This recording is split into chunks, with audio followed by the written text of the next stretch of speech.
va a llevar durante un buen tiempo, nos va a llevar este tema, que es recuperar el sacerdocio real de todos los santos. Amén.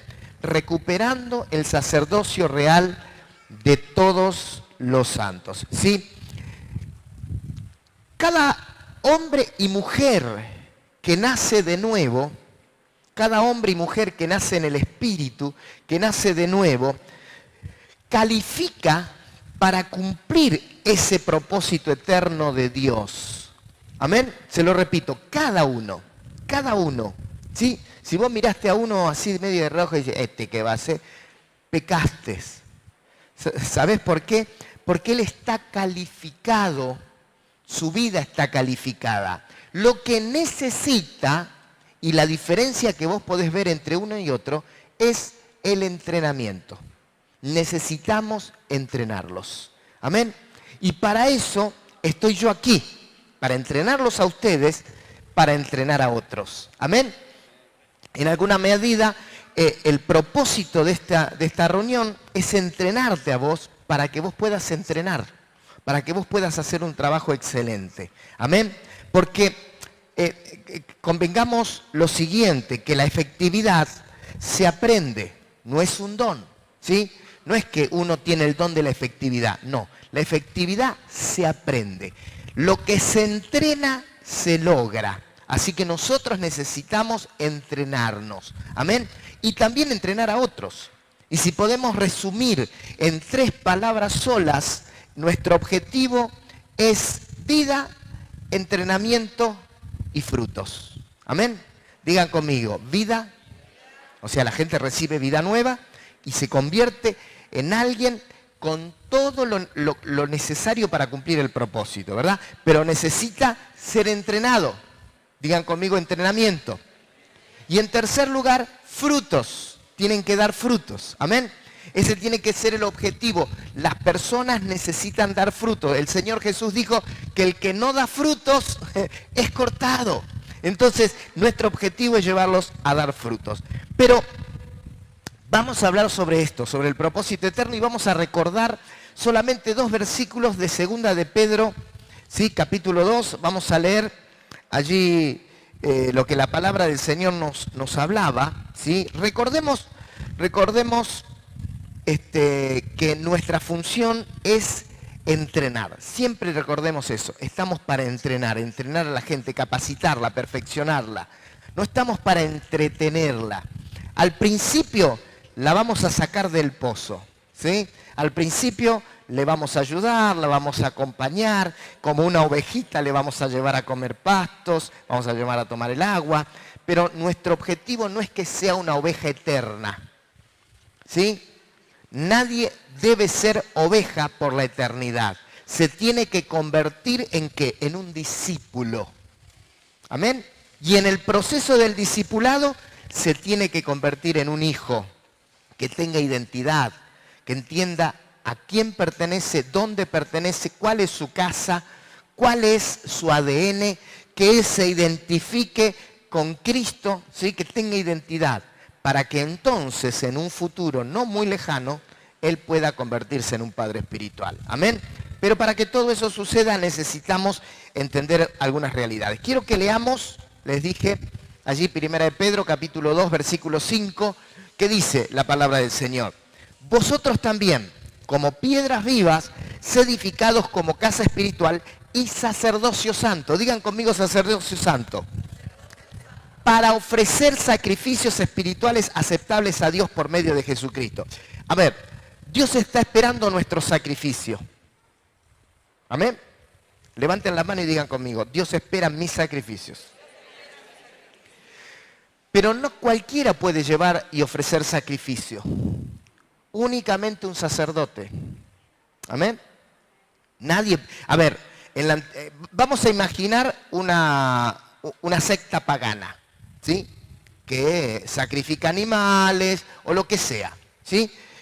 ¿Puede cualquiera que pertenece a esa secta ir y ofrecer un sacrificio? No. Solamente puede ir a ofrecer el sacrificio quien el Dios de esa secta reconoce como sacerdote. Amén. Y la palabra del Señor dice que nosotros somos... No me deje ahí que me deprimo. Somos sacerdotes. Vamos, dígalo sin miedo, que somos sacerdotes. Y si no, fíjese lo que dice el versículo 9. Mas vosotros sois linaje escogido, real sacerdocio. Somos sacerdotes. Nosotros estamos autorizados para ofrecer sacrificio. Amén. Pero claro, como todo sacerdote, debemos reconocer y conocer cuál es nuestra función, cómo funcionamos y cómo debemos hacer nuestro sacrificio. Nos va a llevar tiempo aprender todo esto, pero lo vamos a hacer. ¿Cuántos quieren aprender eso? Porque si no podés llevar a cabo tu sacerdocio como Dios manda, vas a estar haciendo un montón de cosas de las que Dios va a decir, nunca te llamé para eso. ¿Amén? ¿Sí? Dios te va a seguir amando, vas a seguir siendo salvo, vas a ir al cielo, cuando Cristo te venga te vas a ir con Él, pero el Señor te va a decir, ¿sabes una cosa? Hiciste cualquier cosa menos lo que yo quería. ¿Amén? Y nuestra objetividad es poder ser efectivos. Digan conmigo, efectivos.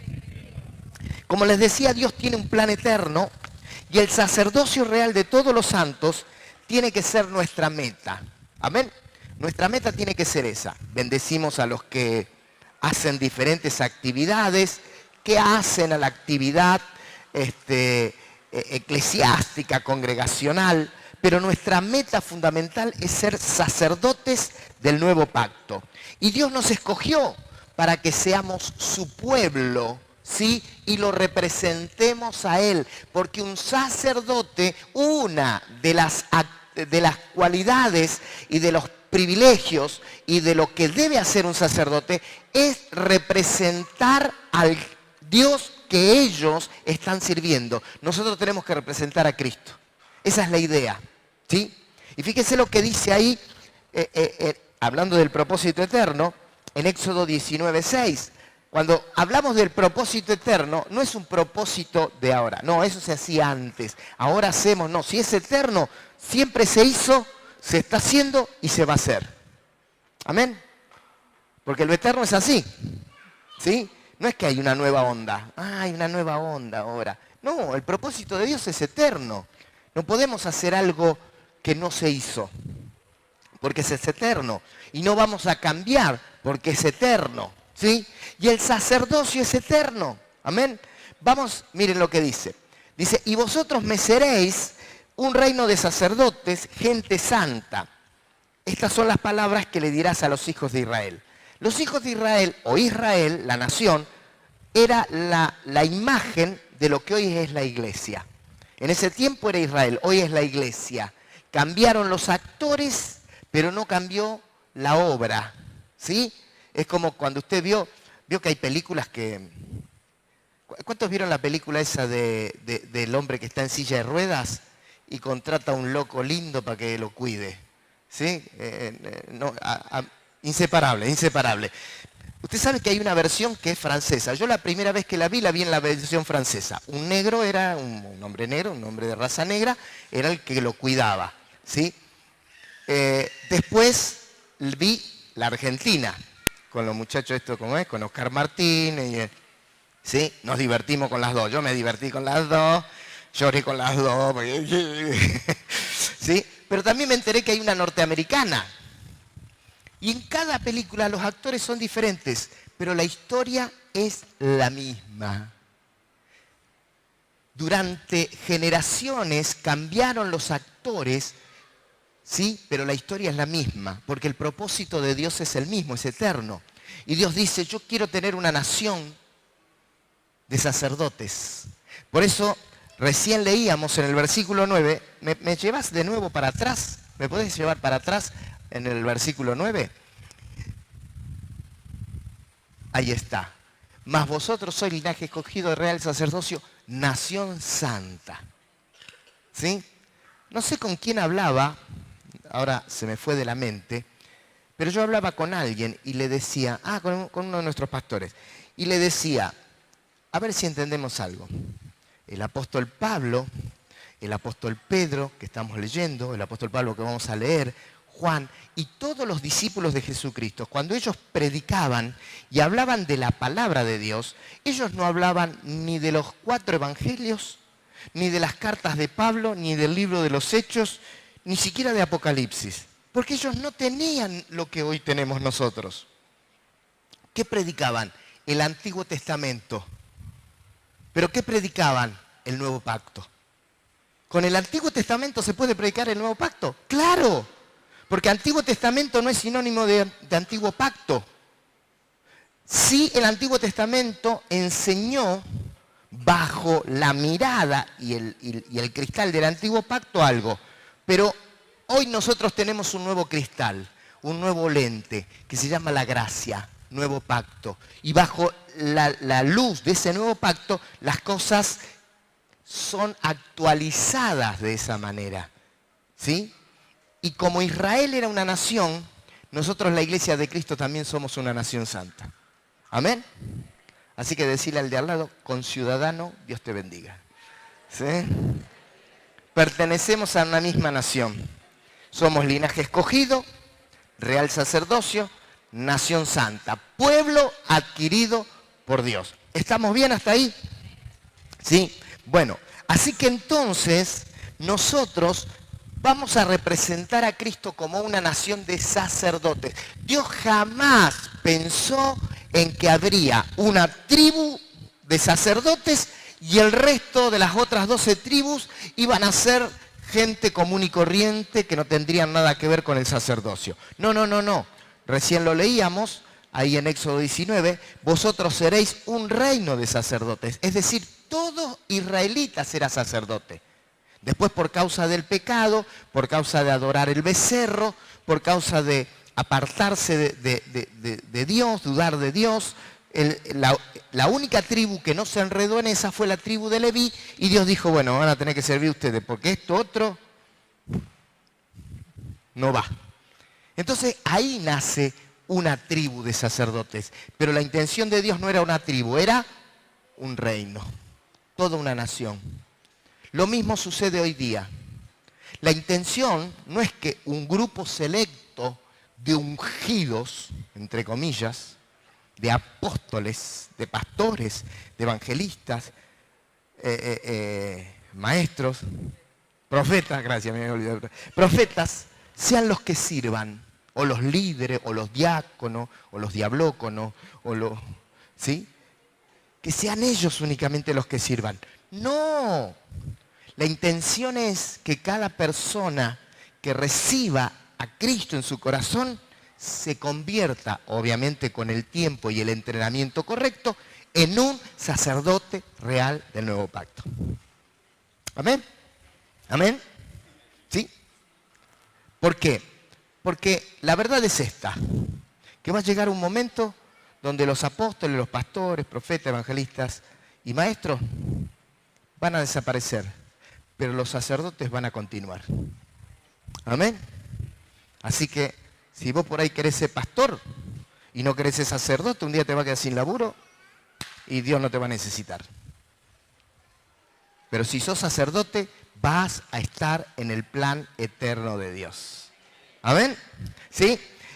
Así que entonces, mis queridos hermanos, que el síndrome del becerro de oro sea...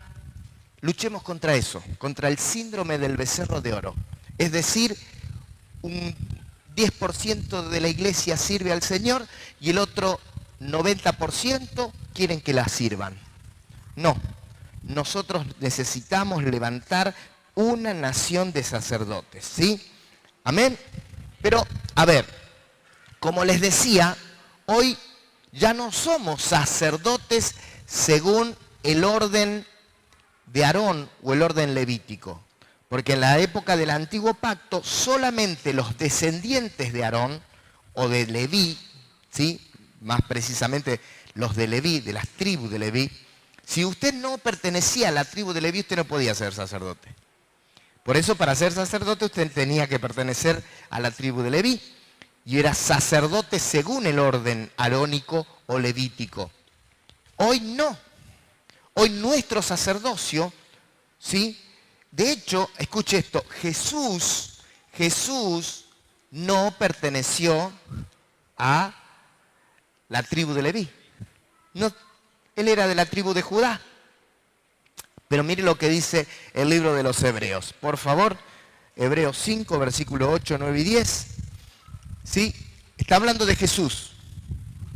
Y dice el escritor a los Hebreos, y aunque era hijo por lo que padeció, aprendió obediencia.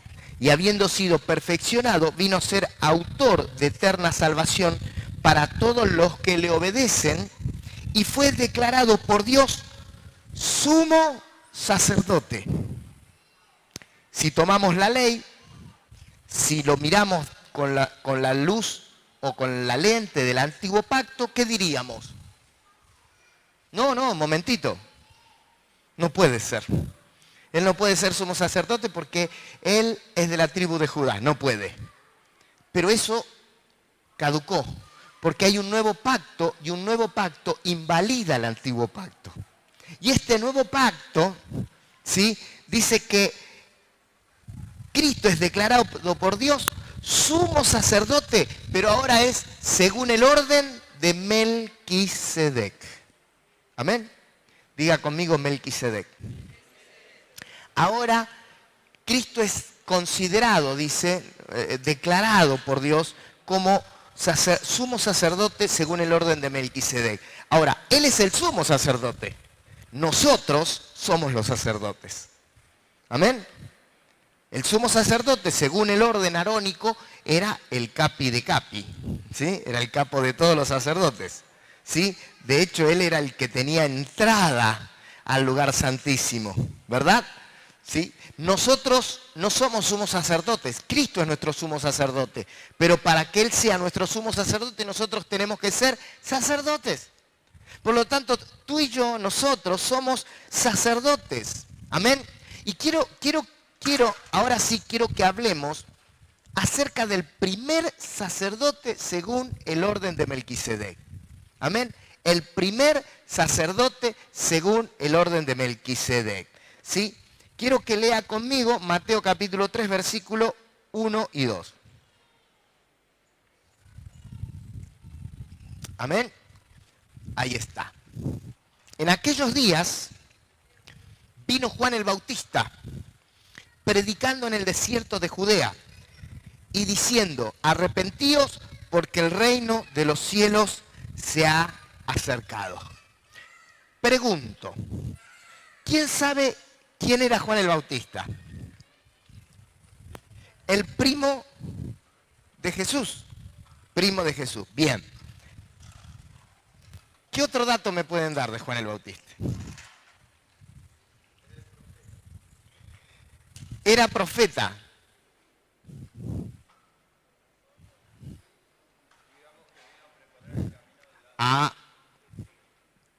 Ahora, ahí sí.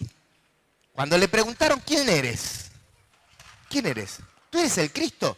Y él dijo, no se confundan, yo no soy el Cristo. Entonces dinos quién eres, porque tenemos que darnos, alguien nos mandó a preguntar esto y tenemos que darle a nuestro jefe una respuesta. Y él dijo, yo soy una voz que clama en el desierto para preparar el camino al Cristo. Amén. Ahora, es interesante que Juan el Bautista era hijo de Zacarías y de Elizabeth. Y es interesante, y permítame que leamos Lucas 1.5, porque ahí vamos a ver al papá de... me equivoqué, es 1.5, no 5.1. Hay un error ahí. Es 1.5, no es 5.1. Y dice, hubo en los días de Herodes, rey de Judá, un sacerdote llamado Zacarías de la casa de Abdías. Su mujer era de las hijas de Aarón y se llamaba Elizabeth. A ver, Zacarías, ¿qué era? Sacerdote. Si era sacerdote, ¿de qué linaje vendría? De Aarón. Muy bien, era levita. ¿Ok? Y dice que su esposa, que se llamaba Elizabeth, ¿sí? ¿Cuántas Elizabeth tenemos acá? Elizabeth, una sola, y basta. Tenemos la reina de las Elizabeth acá. Siempre el mismo chiste, ¿eh? Podría cambiar de chiste, pero cuando ella cambie de nombre, cambiaré de chiste. Está con Juan, no con Zacarías, sí, aclaremos, esta está con Juan. La mujer era la hija mujer de las hijas de Aarón. O sea, Zacarías, el papá de Juan, era de la descendencia de Aarón. Y Elizabeth, su mamá, eran de la descendencia de Aarón. Juan el Bautista, ¿de quién descendía entonces? De Aarón. Y por consecuencia, él era un levita. Él era un levita por consecuencia. Pero Juan el Bautista renunció a su sacerdocio levítico para introducirse al sacerdocio según el orden de Melquisedec, de un nuevo pacto. Y se lo voy a probar. Vamos a verlo en las Escrituras para que usted lo vea. Así que, entendiendo esto, que Juan era sacerdote del antiguo pacto por ley, por descendencia, por sangre, por herencia. Pero Juan no se vestía como los sacerdotes. ¿Cómo se vestía Juan? Dice que se vestía con pieles de camello. El tipo era rústico como él solo. ¿Sí? Era rústico. Los sacerdotes no se vestían con ropas especiales. Ustedes saben, si leen, ustedes van a ver que se vestían con lino fino, bueno, y todo lo que se ponían los sacerdotes. No, Juan el Bautista se vestía no como un sacerdote. Tampoco vivía donde vivían los sacerdotes. Él no vivía en el templo. ¿Dónde vivía? En el desierto. Ni siquiera comía lo que comían los sacerdotes. Porque él comía langosta. ¿Cuántos quieren ser sacerdotes del nuevo pacto? Comía langosta y miel silvestre. Así que imagínense ustedes, nada que ver con los sacerdotes. Y sobre todo, y esto es lo más importante, no predicaba lo que predicaban los sacerdotes levíticos. Así que él se había despegado, ¿sí? Él ni siquiera fue al templo. El tipo ignoró todo el sistema patriarcal, todo el sistema y todo el protocolo levítico. Él dijo, no tengo nada que ver con estos. Entonces, Juan se convirtió en el primer sacerdote del nuevo pacto. Él le puso fin a ese sacerdocio del antiguo pacto. Así que Juan se distanció de ese sacerdocio inepto, corrupto, hipócrita, porque convengamos que era eso, ahí radicaba el mayor de los problemas, y fue el precursor del sacerdocio según el orden de Melquisedec. ¿Y qué fue lo primero que hizo? Porque ahora, a ver, yo simplemente le quise explicar esto para que ustedes entiendan por qué él fue el primer sacerdote según el orden de Melquisedec y digamos que proféticamente cortó, ¿sí?, ese sacerdocio levítico para entrar a un nuevo pacto y ser sacerdote de ese nuevo pacto según el orden de Melquisedec. Pero eso es nada más que para entender esta verdad, pero ahora vamos a lo práctico. ¿Qué es lo que Juan el Bautista hacía? Juan el Bautista lo encontramos haciendo dos cosas fundamentales, tres, de las que entendemos y creemos que por consecuencia todo sacerdote del nuevo pacto necesita llevar a cabo. ¿Está bien? ¿Me entienden? Así que lo primero que vemos que hizo, ¿qué fue? Predicó a Cristo y anunció el reino de Dios. Predicó a Cristo y anunció el reino de Dios. Amén. Fíjense, vamos a ver ahí en 1 Juan 1:29, donde dice, el siguiente día vio Juan a Jesús que venía a él y dijo, he aquí el Cordero de Dios que quita el pecado del mundo. ¿A quién estaba anunciando? Él estuvo anunciando al Cristo. Porque no es que dijo, he aquí mi primo. Hola primo, ¿qué haces primo? No. Él no dijo, miren, ahí viene Jesús, el de Nazaret. No. Él dijo, este es el Cordero de Dios. Él anunció a Cristo como el Redentor, como el que venía a traer libertad. Eso es lo que hizo.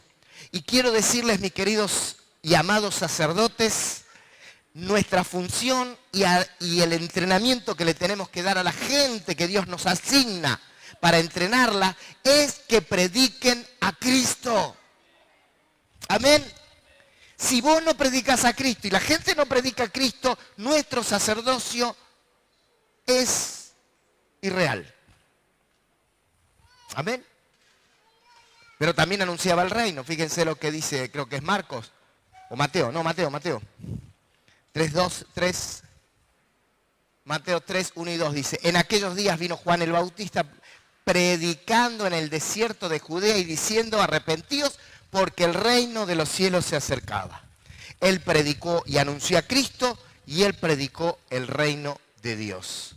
Él no predicó una religión, él no predicó una secta, él no predicó una congregación, él no predicó una institución, él predicó a Cristo y anunció el reino de Dios. Así que tiene que ser nuestra meta que cada miembro de nuestra espiga predique a Cristo, anuncie el reino, no por un programa específico de la iglesia. No sé, la iglesia últimamente no hace movimientos evangelísticos. La iglesia no tiene que hacer movimientos evangelísticos.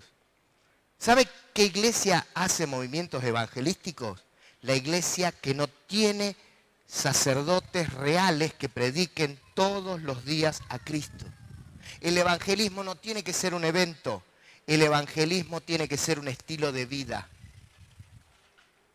Se lo repito, el evangelismo no tiene que ser un evento, un proyecto, tiene que ser un estilo de vida. Amén. Y no estamos ganando mucha gente, el pastor no está haciendo campaña evangelística. No digo que esté mal, no estoy diciendo. Pero, corrijamos. Nuestros sacerdotes reales no están predicando a Cristo. Porque la gente tiene que llegar a los pies de Cristo no por una campaña organizada por una congregación, que si lo hace la felicito y está en lo correcto, pero la verdad es que la vida de la iglesia es una vida de evangelismo. ¿Me entienden lo que estoy hablando, verdad? ¿Sí? ¿Me comprenden lo que les digo?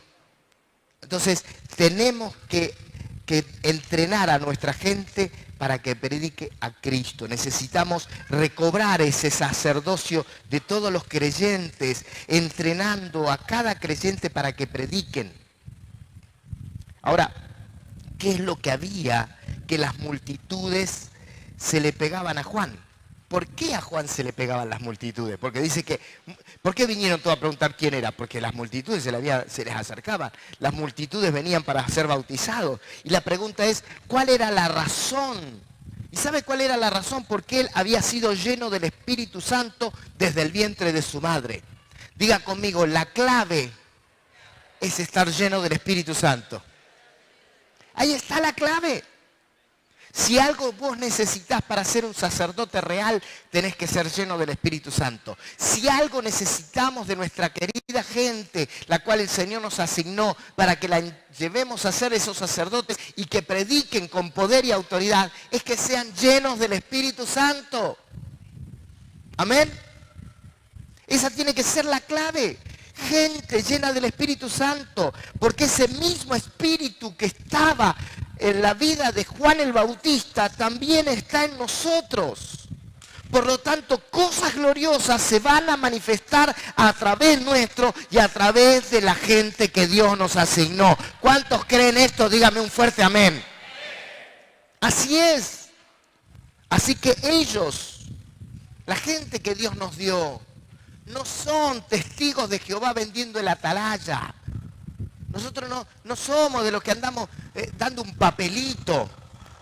Está bien, demos un papelito, si te gusta dar papelito no está mal dar un papelito, pero no somos testigos de Jehová entregando una propaganda, ni somos mormones golpeando la puerta de una casa. Nosotros somos portadores de la gloria de Dios. Cristo en nosotros, esperanza de gloria, y donde nosotros llegamos, la gloria y el poder de Dios llega por medio del Espíritu que portamos, que es el Espíritu Santo de Dios. El mismo Espíritu que levantó a Cristo entre los muertos, mora en vosotros, dice Corintios. Entonces, esa es la realidad de todas las cosas.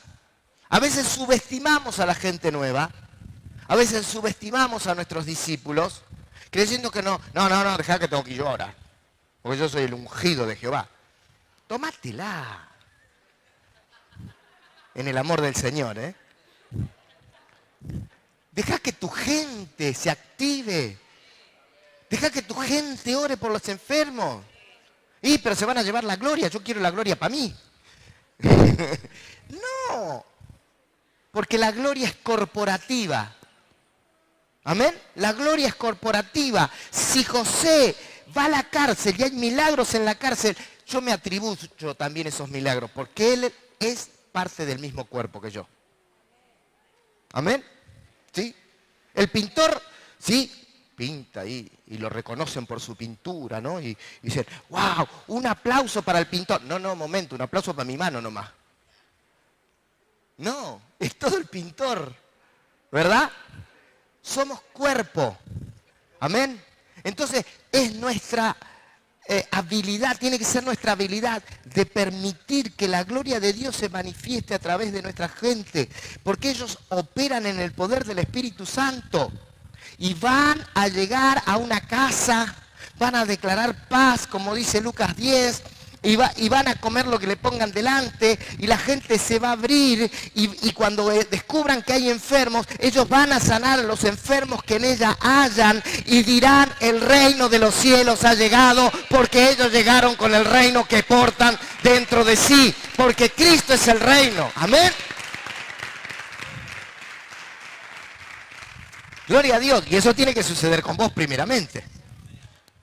Vos sos el primer sacerdote que tiene que cumplir este propósito. Amén. Lo segundo que hacía, ¿qué era? Lo segundo que hacía era que él bautizaba. ¿Sí? Lo segundo que hizo Juan el Bautista, por eso se llamaba Juan el Bautista, bautizaba. Amén. Fíjense, Marcos capítulo 1, verso 4 dice, bautizaba, Juan en el desierto y predicaba el bautismo del arrepentimiento para perdón de pecados. Juan el Bautista bautizaba, así que un sacerdote del nuevo pacto, ¿qué tiene que hacer? Tiene que bautizar. Yo sé que esto rompe con algunas estructuras. Si tuviéramos esta noche algún religioso, ¿no? Algún tradicionalista, ¿cómo no? El pastor tiene que bautizar. Es más, escuche, de donde yo vengo, si yo no tenía credenciales, tampoco podía bautizar. Tenía que tener credenciales. Y la credencial tenía que estar actualizada al día, si no tampoco. ¿De dónde? ¿De dónde? Cuando Felipe, que no tenía ninguna credencial, les aviso, Felipe no tenía... ¿Sabe qué hacía Felipe? ¿Se acuerdan de Felipe, el del eunuco? ¿Sí? ¿Cuál era su ministerio? ¿Cómo lo nombraron a él?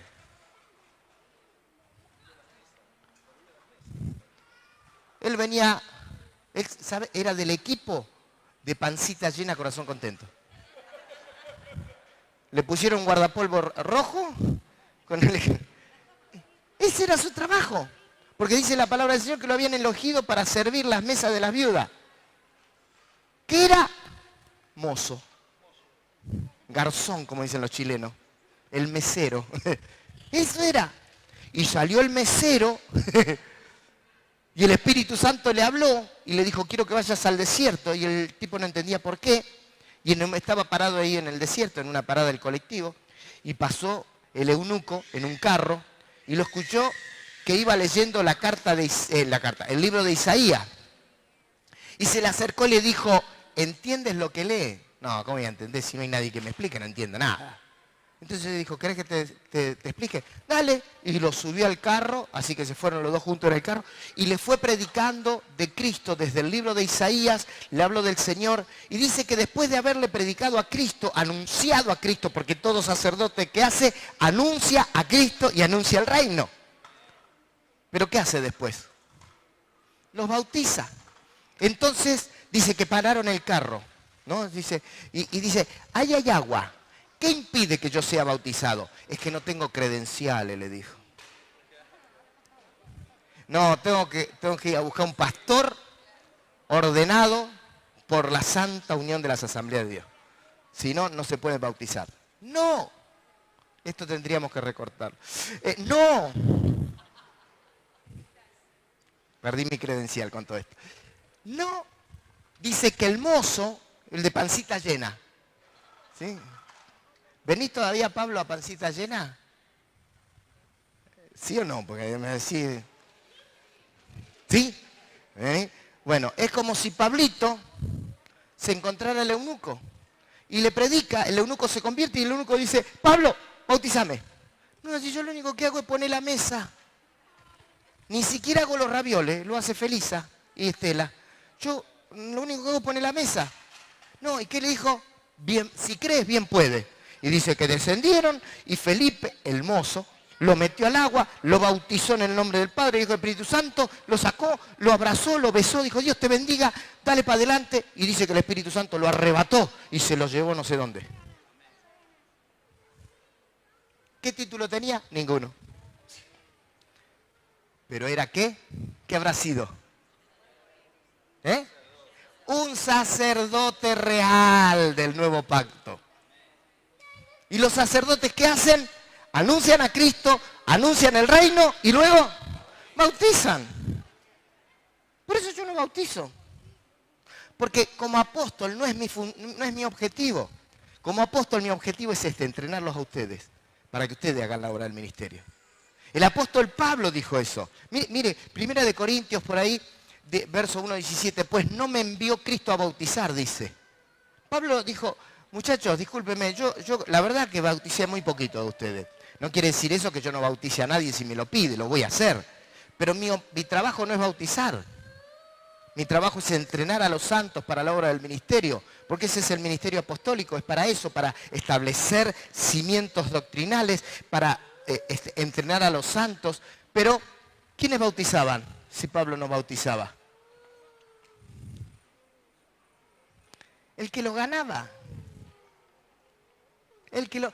No se necesita tanta burocracia para un bautismo. Es más, nosotros hacemos un bautismo de tanto en tanto, y yo diría que ni eso tendríamos que hacer. Así como no tenemos que hacer ni eso. Sino que el domingo vengan y... Oh, sí, no, en la espiga el otro día bautizamos 3. Amén. ¿O no? Esa es la idea. No sé, agarrar un tacho de 200 litros. Fíjate, no sé, claro, porque no tenemos río cerca. ¿Sí? Bueno, cuando llueve se nos inunda el canal y ahí pueden bautizar.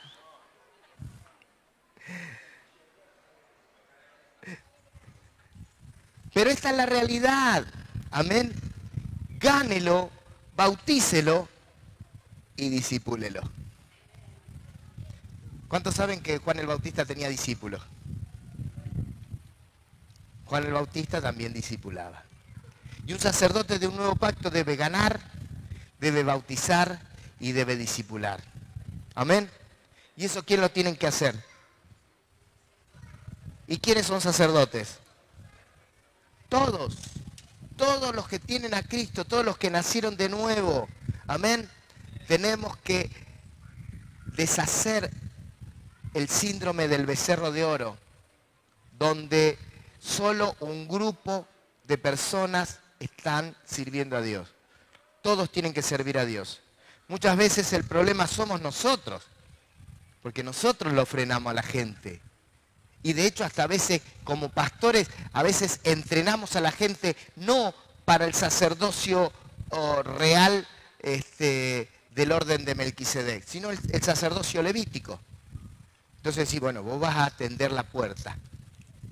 ¿Necesitamos porteros? Sí.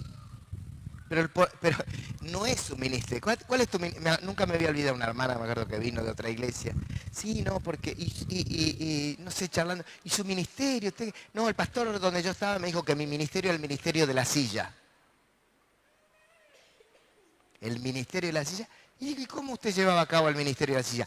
Yo era la encargada de lavar, limpiar la silla y luego acomodarla. Ah, bueno. Eso es levítico. Los levitas hacían eso. No tenían sillas, pero bueno, eran sus bancos para que la gente cuando viniera a la sinagoga o viniera al templo tuvieran donde estar. Hacían trabajos edilicios, porque los levitas estaban para el servicio edilicio. Estaban también para el servicio de los sacrificios, donde hacían los sacrificios animales, luego obviamente tenían que limpiar la sangre y toda esa historia. Y muchas veces nosotros creemos, y a veces le hacemos creer a la gente que vengan a limpiar el templo, esta es parte de su ministerio, de su servicio a Dios. No, a ver, voy a romper con algo. Que vos vengas a limpiar el templo no estás sirviendo a Dios. Está sirviendo a la iglesia. Porque Dios no va a venir al templo a sentarse. La que viene es la iglesia. Ahora, no quiere decir eso que nadie va a limpiar el templo y vamos a estar en la mugre. Obviamente. ¿Sí?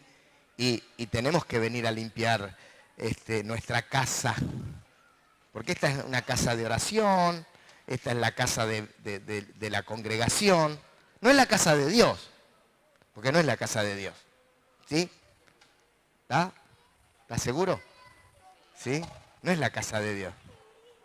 Nosotros somos la casa de Dios. Esta es la casa de vida abundante en todo caso.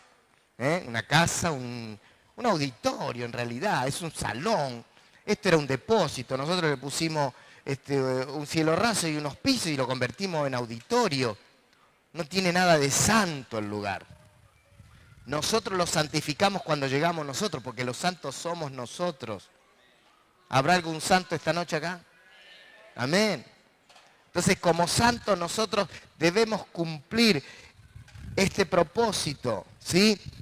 Así que preparemos a la gente para el sacerdocio real. Amén.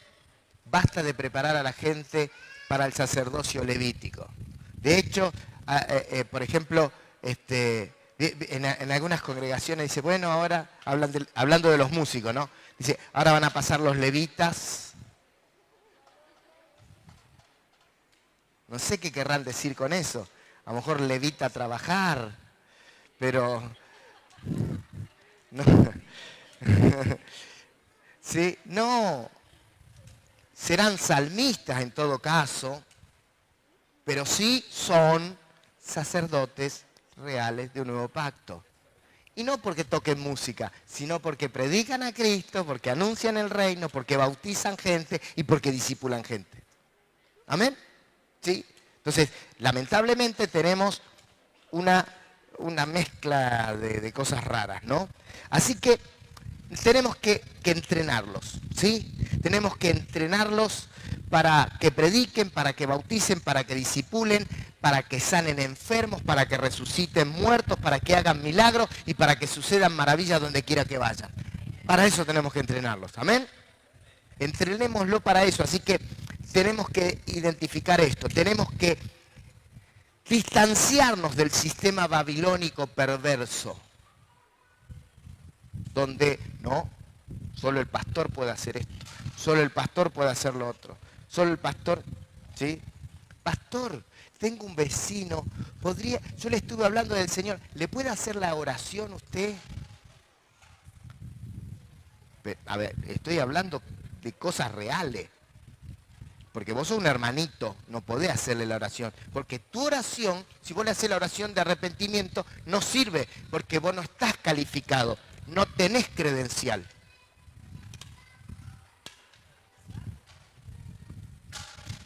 Sí, tiene razón, no tengo credencial. Lo único que tengo a Cristo y el Espíritu Santo. ¿Me está entendiendo? Tenemos que romper con ese sistema babilónico perverso que lo único que hace es frenar la extensión del reino. Así que cuando alguien llegue a la iglesia, escuche, cuando alguien llegue a tu espiga, que no se siente en una silla como un simple feligrés, no sé si está bien la palabra, ¿no? Como un simple feligrés, sino como parte de la iglesia activa de Cristo, como un predicador, como un hombre y una mujer llenos del Espíritu Santo de Dios. Y dice la palabra de Dios, y estas señales seguirán a los que creen. En mi nombre echarán fuera demonios, podrán manos sobre los enfermos, y comerán cosas, y sanarán, comerán cosas mortíferas, y nada les hará daño. Amén. Entonces, el sacerdocio expresa el carácter de Dios. ¿Sí? Ese carácter amoroso, ese carácter paciente, redentivo, perdonador. Y el rey, porque somos sacerdotes reales, ¿sí?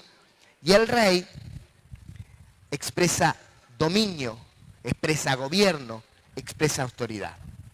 Así que el sacerdocio lo expresa y el rey lo representa. Por eso somos sacerdotes reales. Amén. Y para representarlo a él, tenemos que estar saturados de Cristo. Amén. Por eso tenemos que ser llenos del Espíritu Santo. Tenemos que ser gente llena del Espíritu Santo de Dios. ¿De acuerdo? Entonces, si hay algo que tenés que buscar o por lo que tenés que trabajar por cada discípulo de tu espiga, es que sea lleno del Espíritu Santo de Dios. Y te voy a decir algo. Cuando Él sea lleno del Espíritu Santo de Dios, vos vas a dejar de andar renegando. Va a tener que vender la carretilla. ¿Cuál carretilla? Esa donde vos lo subís para traerlo a la iglesia. Vamos a la iglesia, vamos a la espiga. Y que te lo tenés que visitar hoy, que lo tenés que visitar mañana, que pasado se cae, que lo tengo que levantar, que tengo que orarle, que tengo que... Y al final parece una persona como es, discapacitada. Donde lo carga al hombro, lo lleva, lo trae, le orá, porque si no, pobrecito, se me va a apartar. ¿Sabe por qué? Porque estás haciendo la obra en la carne. Porque cuando alguien es lleno del Espíritu Santo, chau, se acabó. Nueva criatura, las cosas viejas pasaron, y aquí todas son hechas nuevas. El problema es que a veces nos gusta hacer, no es que si yo no estoy. Entonces, si vos tenés que estar, entonces te convertiste en un estorbo. Porque tenés que estar vos para que las cosas sucedan. Quiere decir que Cristo no está. Aleluya. ¿Cuántos dicen amén? ¿Me están entendiendo? Necesitamos impartir el Espíritu Santo de Dios a la gente. Amén. Solamente ahí van a suceder las cosas. ¿Ok? Amén. Paremos aquí. Total, ya vamos a seguir. ¿Sí? Después vamos a ver más específicamente las 4 funciones o las 4 cosas para recuperar el sacerdocio de todo creyente. No quiero impartirla ahora porque nos va a faltar tiempo y no quiero, primero que terminemos tarde y segundo correr con esto. Quiero que lo desarrollemos. Amén. ¿Cuántos te están entendiendo? ¿Estamos entendiendo? Amén. ¿Sí? ¿Ok? Bien. Tiene que llegar el día en que todos estén sirviendo al Señor. Todos. Amén. ¿Sí? Podrán tener un nivel de entrenamiento, pero todos sirviendo al Señor. Tendremos diferentes niveles de entrenamiento, pero todos sirviendo al Señor. ¿Amén? Ok. Bueno, permítanme, quiero adelantarme, fíjate, buscá, tenés vista previa, buscame en recomendaciones. Quiero hacer algunas recomendaciones, ¿sí? ¿A cuántos les gustan las recomendaciones? ¿A cuántos no les gusta que les recomienden cómo hacer las cosas? Bueno, vamos a tener algunas recomendaciones. Como mentores, como representantes de este ministerio, porque donde quiera que van los pastores Baroli, o donde quiera que va Adriana Moreira, o cuando José va a la cárcel, o cualquiera de ustedes, no sé, Luis va a dar la espiga, ustedes representan a Cristo, pero también representan a un ministerio, porque ustedes pertenecen a una casa espiritual, vida abundante. ¿Sí o no? Amén. Ustedes no son autónomos, ustedes no son independientes. Acuérdense, nosotros pertenecemos a un sacerdocio. No es que somos sacerdotes descolgados. ¿Amén? ¿Somos sacerdotes descolgados? No. Pertenecemos a un sacerdocio. ¿Está de acuerdo conmigo? Entonces pertenecemos a una casa. Y si pertenecemos a una casa tenemos que tener una línea de conducta. Tenemos que tener la actitud correcta. Porque cuando él se la mande, no se la va a mandar, pero hipotéticamente se la mande en la cárcel, no va a ser José, va a ser alguien de vida abundante. Porque él representa vida abundante. Si los pastores en Carcarañá se la mandan, y como ya ha pasado, no con ellos, en Carcarañá digo, que se la mandaron, ¿sí? ¿Sabe quién fue? Vida abundante. Y en cierta medida tenían razón. Entonces, como hijos de la casa, ¿cuántos son hijos de la casa? A ver. El otro día alguien le dijo a un familiar, le das vergüenza a la familia vos. Porque estaba haciendo cosa indebida, obviamente, ¿no? Le das vergüenza a la familia. Y es verdad. ¿Vio esa frase? Manchás el apellido. ¿Sí? Bueno, de alguna manera nosotros tenemos que tener una actitud que nos identifique y que nos caracterice. ¿Sí? Que la gente diga, los de vida abundante. Y ahora vamos a ver las características. Al menos 4. Son muchas más, pero 4 son elementales. ¿Para qué? Para que el resto de las cosas sucedan. ¿Me están siguiendo? ¿Sí? Así que quiero recomendarles estas 4 actitudes. Digan conmigo fidelidad. Vamos, díganlo fuerte, fidelidad. Primero, fidelidad a la casa y a los pastores, a los padres de la casa. Segundo, fidelidad a la visión. Tercero, fidelidad en congregarse. Los mentores, a ver, ¿cuántos entienden que nosotros somos ejemplo de los que vienen detrás de nosotros? Bueno, en congregarse. Y por supuesto, fieles en sus diezmos. Amén. Pero quiero ir más despacio. ¿Sí? Primeramente, reconocer esto. Pásame a la placa que sigue. Fieles a la casa de los pastores. La palabra del Señor dice, obedeced a vuestros pastores y sujetaos a ellos, porque ellos velan por vuestras almas, como quienes han de dar cuenta, para que lo hagan con alegría y no quejándose, porque esto no es provechoso. Necesitamos reconocer nuestras autoridades espirituales. Amén. Somos un cuerpo, no nos manejamos solos. Necesitamos reconocer autoridad, necesitamos reconocer quiénes son nuestras autoridades, sujetarnos a ellas. Esto no lo digo yo, no es que yo dije, uy, el pastor ahora se le ocurrió. No, no, amados, la palabra de Dios dice que tenemos que sujetarnos y obedecer a nuestros padres espirituales. Amén. Y si somos parte de esta casa, de esta familia espiritual, les voy a pedir que trabajen esta área. Si necesitan trabajarla, trabájenla. Porque no somos autónomos.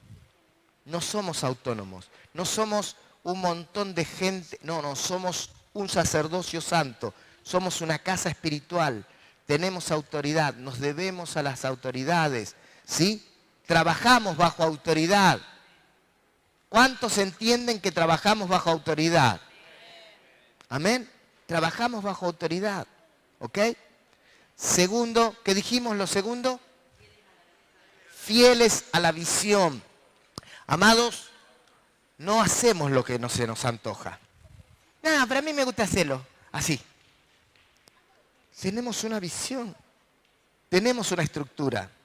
La Biblia dice que nosotros somos un cuerpo, ¿verdad? José, ¿te puedes poner de pie? ¿Por qué creen que José se pudo poner de pie? Y está de pie.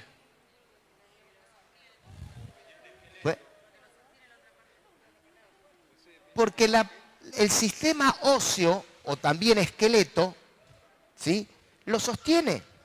Si él no tuviera el esqueleto, ¿cómo lo vería usted?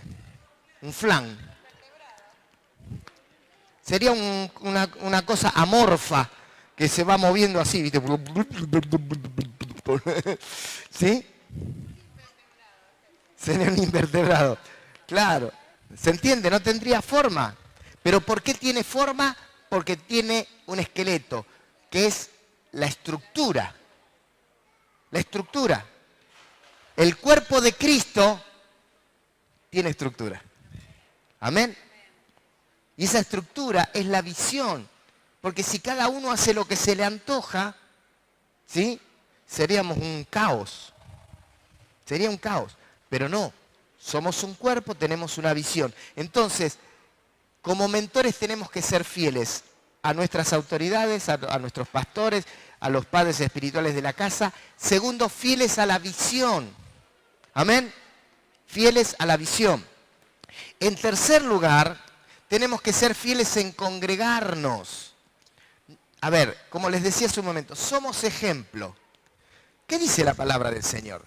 Y considerémonos unos a otros para estimularnos al amor y a las buenas obras, ¿sí? O sea, considerarnos unos a otros. Yo lo considero al pastor, y como considerar significa ver qué es lo que él hace, ¿sí? Entonces dice que eso me va a estimular, me va a edificar, me va a bendecir.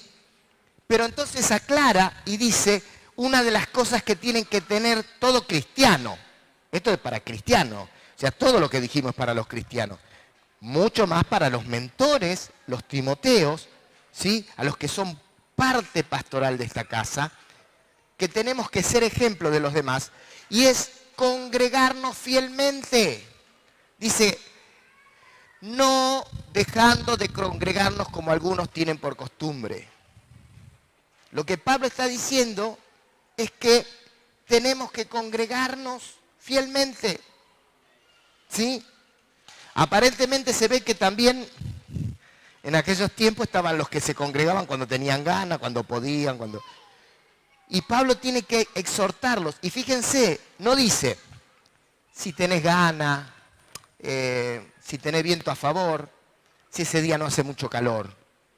Tienen que hacer, si hace 23, ya si hace 24 ya no, porque ya todo te transpira todo.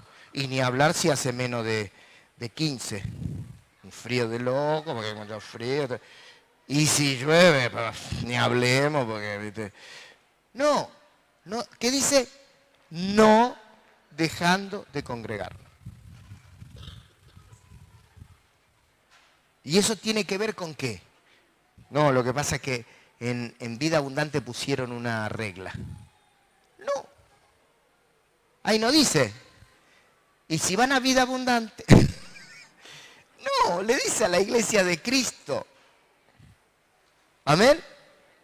Es a la iglesia de Cristo. Esto no tiene que ver con Vida Abundante, sino que Vida Abundante pertenece a la iglesia de Cristo, y es la iglesia de Cristo la que obedece a los pastores, es la iglesia de Cristo la que es fiel a la visión, ¿sí? Leímos el versículo bíblico de ser fiel a la visión cuando Pablo dice, y no fui rebelde a la visión celestial, ¿sí? No podemos ser rebeldes a la visión, tenemos que ser fieles en congregarnos, y por último, tenemos que ser fieles en nuestros diezmos. Tenemos que ser fieles en nuestros diezmos. Dice la palabra del Señor, indefectiblemente diezmarás. Deuteronomio 14:22. Quiero hacer una pregunta. ¿Quién me puede definir la palabra indefectible? ¿Sí o sí? Bajo cualquier circunstancia. Según el hebreo y el arameo, no hay tutía.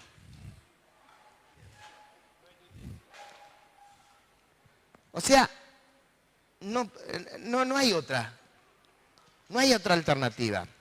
El Señor en el capítulo 1, tiene el capítulo 1 de Malaquías. Malaquías está un poco, es como que el Señor les dice, viejo, ¿qué vamos a hacer? ¿Son o no son? Déjese de bromar. Y en Malaquías capítulo 1, Él dice, si yo soy vuestro padre.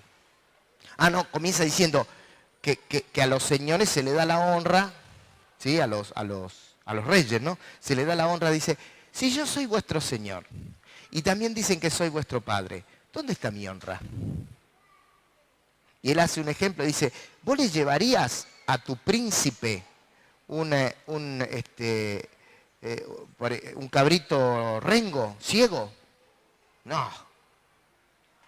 Tengo que quedar bien con el príncipe.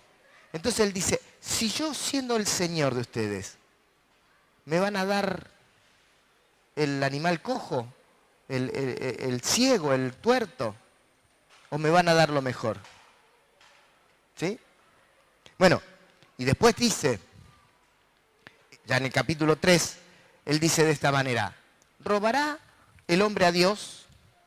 Entonces dice que ellos, escandalizados, le preguntaron, ¿en qué te hemos robado? ¿Cómo?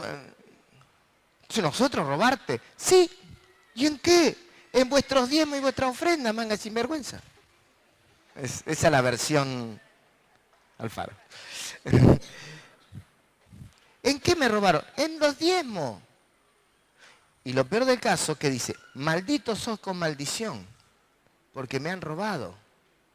¿Pero qué dice después? Borrón y cuenta nueva. Traed todos los diezmos al alfolí y haya alimento en mi casa, y veréis que yo abriré la ventana de los cielos y derramaré bendición hasta que sobreabunde, reprenderé por vosotros al devorador, la tierra en donde yo te ponga o el trabajo en donde yo te ponga no será estéril y serás llamado tierra deseable. Y dice, y voy a reprender por vos al devorador. O sea, el Señor dice, si sos capaz de honrarme, yo honro a los que me honran. Ahora, yo les pregunto, supongamos que Él es mi líder. Y resulta que mi líder le roba a Dios. Y Él me quiere venir a enseñar de santidad. Yo digo, andá, tomátela. Andá a la cárcel, enseñarle a los muchachos en la cárcel. Ellos están ahí porque robaron. Entonces, andá vos y decís, che, yo ladrón como ustedes, quería hablarles de Cristo. Porque dice eso, que el que no diezma le roba a Dios. Y encima, si le digo, Él me dice, yo que soy tu líder, déjame que te bendiga. No, pará, ¿vos estás diezmando? Y nada, viste, porque está dura la cosa. Con Macri, ¿quién va a diezmar con Macri? No, entonces, no, porque vos sos maldito. Y me querés bendecir a mí. ¿Cómo me va a bendecir si sos maldito? Y después viene lo lógico. Si el maestro es un ladrón a Dios, maldito, que no le da el diezmo a Dios, los discípulos, ¿qué van a hacer? Entonces vamos a tener una congregación de ladrones malditos. Claro, pero todo tiene que empezar ¿por quién? Por un mentor. Y usted me dirá, pero usted porque ve lo sobre.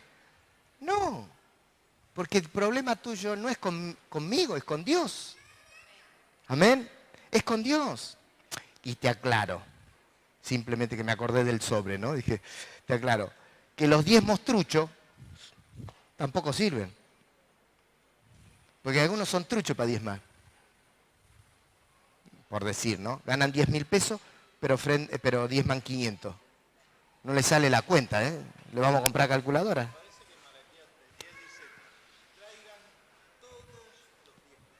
Todos. Bueno, indefectible diezmarás de todo lo que te diere el campo. O sea, el diezmo es el diezmo. Si vos le das menos del diezmo, ya no es diezmo. Uy, perdón. ¿De qué espiga sos? De ninguna. Bueno. Sería bueno... es toda una charla para que entiendas sobre el diezmo. ¿Sí? Sería bueno eso. Pero, ¿cómo llegaste acá? Por ella. Bien. ¿Y vos sos de qué espiga? De Mayra. Bueno, ella te va a citar un día, se va a tomar toda la mañana, te va a hacer torta frita. Bueno, un bizcochuelo. Bueno, dice que vaya a la roticería. Así estamos. Y te va a enseñar sobre el diezmo. Porque no te lo puedo enseñar en 2 palabras porque podés hasta malentenderlo. ¿Sí? ¿Ok? Muy bien.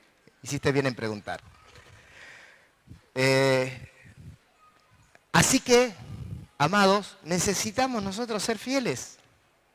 Lo mínimo que tenemos que ser como mentores es fieles. Fieles a la casa, a nuestros padres espirituales, fieles a la visión, fieles a congregarnos y fieles en nuestros diezmos. Amén. Me tomé el tiempo, quizás yo esto lo podría haber enunciado y nada más, pero me tomé el tiempo para que vean cada palabra de Dios, cada palabra escrita, ¿ok? ¿Sí? Porque es la palabra a la que obedecemos y no a mandamientos de hombre. ¿Está bien? Así que bueno, listo. Déjenme ir terminando. Hay algunos, más recomendaciones. Pero estas tienen que ver más con eventos y cosas que estamos realizando. Primero, no nos olvidemos de mi conexión con Dios. ¿Sí? El otro día me encontré con una persona, le pregunté, porque él me dice, yo no sé, no me sale orar. Yo como que me cuesta, no sé cómo orar. No sé. Le digo, pero ¿y vos a qué espiga pertenece? Tal. Le digo, ¿y no te enseñaron a orar con mi conexión con Dios? ¿Qué es eso? Bueno, le expliqué de qué se trataba, le enseñé un poco y le regalé un libro de mi conexión con Dios. Esto nos puede pasar a cualquiera de nosotros si no lo estamos haciendo. ¿Ok? Así que es importante que ustedes entiendan, porque ¿cuál es el arma letal de todo cristiano? La oración. Y si a ese cristiano no le enseñás a orar, y si vos no orás por él, el enemigo se va a hacer el festín. Se lo come crudo. Porque ni él ora, ni vos orás por él, porque si tampoco él hiciste mi conexión con Dios, entonces tampoco hiciste tu tiempo de oración por él, tu intercesión por él, mientras él hace mi conexión con Dios. Fieles a la visión, muchachos, hermanas, fieles a la visión. Amén. Si quieren hacer las cosas como se le antoja, están en problema. Sean fieles a la visión. Amén. Amén. ¿Cuántos de ustedes reciben casi todos los días una palabra que les comparto vía WhatsApp? Bien. Voy a hacer al revés la pregunta. ¿Quiénes no la reciben? Ustedes dos. Vos tampoco. ¿Ustedes dos no la reciben? Ah, bueno. Pero la reciben. ¿Vos también la recibís? Ella te la pasa a vos. Muy bien. Justamente vos, Claudio, no la recibís para nada. ¿A qué espiga perteneces? Adrián. ¿Vos la recibís, Adrián? ¿Se la compartí? ¿No te la comparte? Ah, te la comparte. ¿Eh? Ah, no sabías que en el grupo estaba. Bueno, les voy a recomendar algo. Todos quizás tengan grupos de WhatsApp. Está bien. Quiero recomendarles hacer un grupo de difusión. ¿Cuál es la diferencia entre un grupo de WhatsApp y un grupo de difusión? El grupo de WhatsApp es un lugar donde todo el mundo escribe. Normalmente, yo lo hago, lo confieso, yo le llevo muy poco la punta a los grupos porque en los grupos dicen pavada y demás, y que te ponen el cuadrito y que sacaron de Google y que esto y que el otro y que el videíto y hasta me da cosa porque digo, me llenan el teléfono de porquería. Los grupos pasa eso, entonces los grupos pierden importancia debido a que todo el mundo escribe. Pero los grupos de difusión es, por ejemplo, todos los que reciben, los que reciben de mí, levantaron la mano hace un momento. Ustedes vieron que no están dentro de un grupo, pero sí están dentro de un grupo. Se llama grupo de difusión, donde ustedes solo pueden recibir lo que yo envío, pero ustedes no pueden ver lo que reciben los demás, pero sí ustedes me contestan a mí. ¿Me entienden? Entonces les recomiendo que usen grupos de difusión también. No que cierren el grupo, pero usen grupos de difusión, ¿sí? Porque tiene más seriedad, tiene más objetividad, ¿sí? Y la gente lo recibe directamente de vos. ¿Se entiende eso? Ahora, quiero explicarle cuál es el fin o el objetivo de esos mensajes que diariamente les envío. El objetivo es bendecirlos a ustedes.